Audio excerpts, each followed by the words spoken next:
siang sebelum tidur.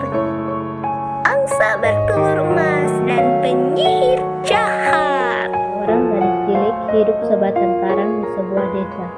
Yang ia miliki hanya seekor angsa mumi yang cantik peninggalan kedua orang tuanya. Seiring berjalannya waktu, angsa dan gadis cilik itu semakin tumbuh besar. Hingga suatu saat angsa bertelur.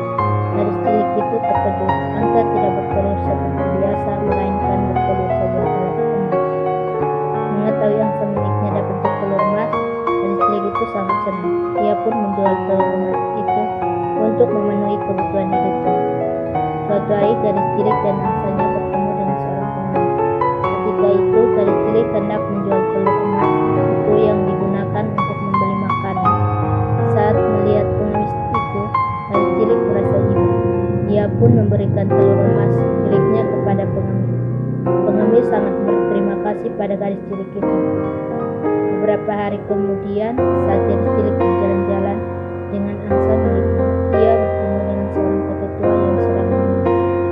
Gerobak miliknya rusak parah karena ditabrak sekumpulan bom. Gadis cilik yang merasa iba memberikan telur emas miliknya pada kakek tua itu untuk membeli gerobak yang baru. Cerita gadis cilik yang memiliki angsa bertelur emas hingga tersebar ke penjuru negeri. Seorang penyihir jahat mengetahui tentang telur emas. Ia pun berniat untuk mencari tahu. Penyihir jahat pun menyamar menjadi seorang nyanyi. Saat melihat gadis cilik dan angsanya lewat, ia memanggil gadis cilik itu. Gadis cilik yang cantik dan seekor angsa, suri kiranya kau membantu nenek. Cucu nenek sedang sakit dan membutuhkan obat, ujar penyihir jahat yang berbohong. Baiklah Nek, aku memiliki satu telur dan dapat nenek gunakan untuk membeli obat serta makanan. Semoga cucu nenek lekas sembuh ya Nek. Gadis cilik itu pun berlalu. Saat penyihir jahat melihat telur emas angsa, pemberian gadis cilik itu benar-benar terbuat dari emas. Ia merasa tidak puas dengan hanya memiliki satu telur. Ia menginginkan lebih banyak telur emas dari angsa itu. Penyihir jahat itu pun merencanakan sesuatu. Ia ingin mencuri angsa milik gadis cilik. Saat malam tiba, penyihir mengedap-ngedap ke rumah sang gadis cilik untuk mengambil angsa gadis cilik yang tengah tidur, tidak menyadari bahwa angsanya akan dicuri. Namun angsa mengetahui ada seorang penyihir jahat yang hendak membawanya pergi. Angsa itu melepaskan beberapa bulu dari tubuhnya sebelum akhirnya penyihir membawanya jauh ke dalam hutan, ke tempat tinggal penyihir jahat. Saat penyihir tiba di rumahnya, ia menyuruh angsa untuk bertelur. Namun alangkah terkejutnya penyihir saat melihat telur yang keluar bukanlah telur emas, melainkan telur biasa. Bahkan saat ia mempertahankannya, telur itu busuk. Penyihir yang marah mengetahui angsanya tidak bertelur emas, memaksa angsa untuk terus bertelur. Namun tidak ada satu telur pun yang merupakan telur emas.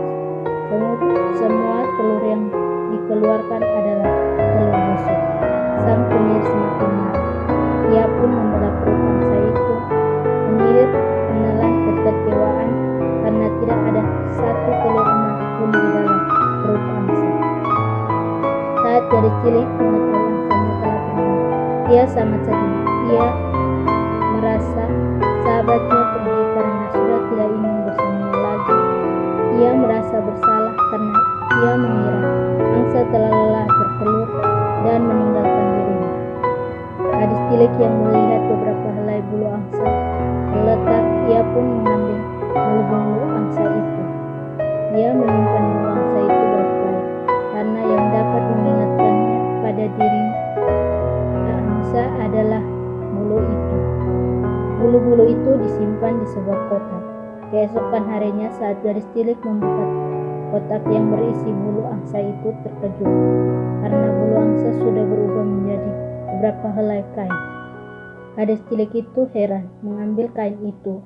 Saat menyentuhnya, rasa seperti tengah menyentuh angsa miliknya yang hilang.